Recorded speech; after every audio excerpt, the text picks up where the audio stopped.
নমস্কাৰ সকলো অসমবাসী ৰাইজক ৰঙালী বিহুৰ শুভেচ্ছা জনাই মই বৰ্তমান উপস্থিত আছোঁ বিষ্ণুপুৰ। যিহেতু আজি চৰক পূজা আপোনালোকে সকলোৱে জানে, এই চৰক পূজাত আমি বৰ্তমান উপস্থিত আছোঁ। পোনে পোনে আমি তেখেতসকলৰ মাজলৈ যাবলৈ চেষ্টা কৰিম যে আজি চৰক পূজাত তেখেতসকলে কেনেধৰণৰ প্ৰস্তুতি চলাইছে। আহক দাদা, প্ৰথমতে আমি অৰুণোদয় অসমলৈ আপোনাক স্বাগতম জনাইছোঁ। যিহেতু আজি চৰক পূজা, এই মুহূৰ্তত আপুনি কি ক'ব? আগতেতো সকলো ৰঙালী বিহুৰ শুভেচ্ছা জনালোঁ।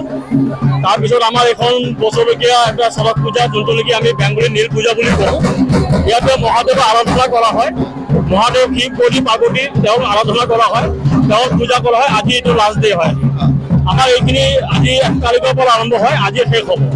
আজি শেষ হ'ব। এই গোটেই মাহটো আপোনাৰ একেবাৰে আপোনাৰ ভৱিষ্যত দৰে থাকিব লাগে, একেবাৰে ৰেষ্ট থাকিব আপোনাৰ একেবাৰে চব সদায় ৰাতিপুৱা দুপৰীয়া আপোনাৰ গোটেই ৰাতিখিনিয়ে মা দেউতা ভগৱানৰ মহাদেৱৰ আৰাধনা কৰে।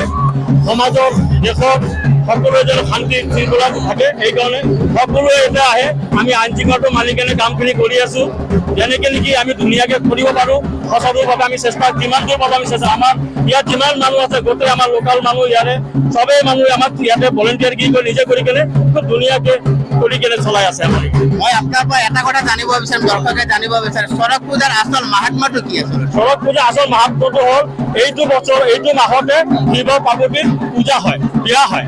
একচুৱেলি এই সময়টো আমি খুব আনুষ্ঠানিকভাৱে আমি যেনেকৈ আমাৰ ঘৰত যে পূজা এখন হয় বা বিয়া পাতি হয়, আমাৰ ছোৱালী ভাই ঘৰত যেনেকৈ ধুমধামেৰে ওলোৱা কৰোঁ, ঠিক তেনেকৈ আমি পূজা পাঠ কৰোঁ। আমি নিষ্ঠা সহকাৰে পূজা কৰিব চেষ্টা কৰোঁ। নাজানো কিমান দূৰ কৰিব পাৰি আছোঁ, যিমান দূৰ পাৰোঁ চেষ্টা কৰি আছোঁ। এইটো মাহত এইখিনিয়ে যে আমাৰ এইটো মাহতে শিৱ পাৰ্বতীৰ বিয়া হয়। এই বিয়াটোকে আমি ইয়াতে চেলিব্ৰেশ্যন কৰোঁ। প্ৰতি বছৰে আপোনালোকে প্ৰতি বছৰে কৰোঁ। আজি আমাৰ এইবাৰ প্ৰায় 80 বছৰ হ'ব ধৰিছে পূজা কৰি।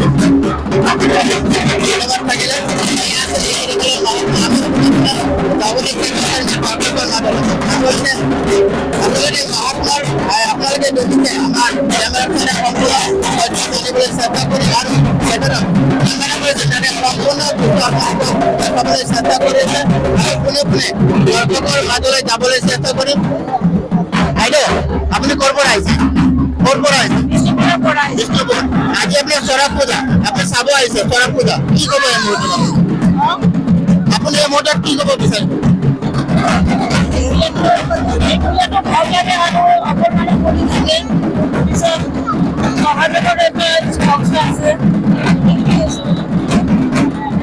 এয়া আছিলে আপোনালোকে কেমেৰা পাৰ্চন দাদা সম্পূৰ্ণ তথ্য দেখাবলৈ আপোনালোকক যত্ন কৰিছে।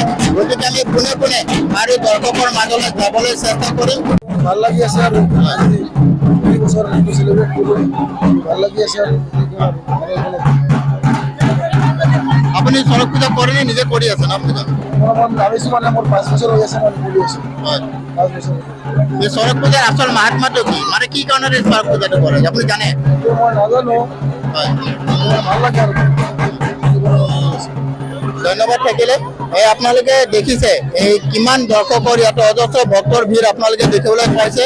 গতিকে চাই থাকক আমাৰ অৰুণোদয় অসমৰ তৰফৰ আপোনালোকক সম্পূৰ্ণ তথ্য আমি জনাবলৈ চেষ্টা কৰি আছোঁ। যিহেতু আজি চৰক পূজা, ইয়াতে বিষ্ণুপুৰত আমি বৰ্তমান উপস্থিত আছোঁ। বিষ্ণুপুৰ, গুৱাহাটী বিষ্ণুপুৰত আমি বৰ্তমান উপস্থিত আছোঁ। আমি পোনে পোনে যাবলৈ চেষ্টা কৰিম। বাইদেউ, প্ৰথমতে আমি অৰুণোদয় অসমলৈ আপোনাক স্বাগতম জনাইছোঁ। যিহেতু আজি চৰক পূজা চাবলৈ আহিছে, এই মুহূৰ্তত আপুনি কি ক'ব বিচাৰিব? ভাল লাগি আছে চাই, আৰু কি আৰু চাই আছো, চোৱাৰ কাৰণে আহিছো, ভাল লাগি আছে।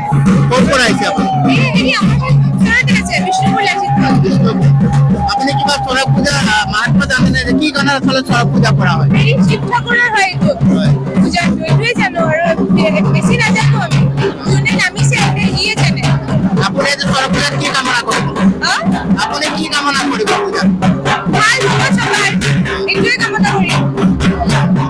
এয়া পোনে পোনে আমি দৰ্শকৰ মাজলৈ যাব চেষ্টা কৰোঁ। আমি দৰ্শকৰ পৰা জানিব বিচাৰিছোঁ আচলতে ক'ৰ পৰা আহিছে আৰু এই কাৰণ কি কাৰণত চৰক পূজাটো কৰা হয়। বাইদেউ, প্ৰথমতে আমি অৰুণোদয় অসমলৈ আপোনাক স্বাগতম জনাইছোঁ। যিহেতু চৰক পূজা চাবলৈ আছে, আপুনি এই মুহূৰ্তত কি ক'ব বিচাৰিব? মোৰ বহুত ভাল লাগে পূজাটো, হেপী বিহু টু অল। ক'ৰ পৰা আহিছে? ওচৰতে। লোকেল আজি যেটা চৰক পূজা আপনি কি বিচাৰিব পূজা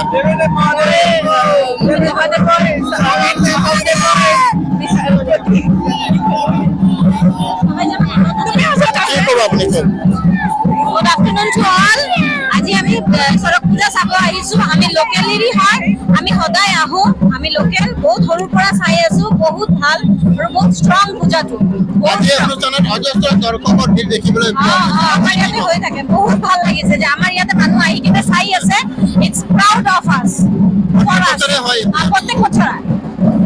এয়া আছিলে আমাৰ দৰ্শনাৰ্থীৰ কথা। গতিকে তেখেতসকলে কৈছে যে প্ৰত্যেক বছৰে এই অনুষ্ঠানটো ইয়াতে অনুষ্ঠিত হয় আৰু প্ৰত্যেক দিনে প্ৰত্যেক বছৰে ইয়াতে অজস্ৰ দৰ্শকৰ ভিৰ আপোনালোকে দেখিবলৈ পাইছে। আমাৰ কেমেৰা পাৰ্চন যাতে আপোনালোকক সকলো তথ্য দেখাই যাব আৰু দেখাবলৈ আমি চেষ্টা কৰি আছো।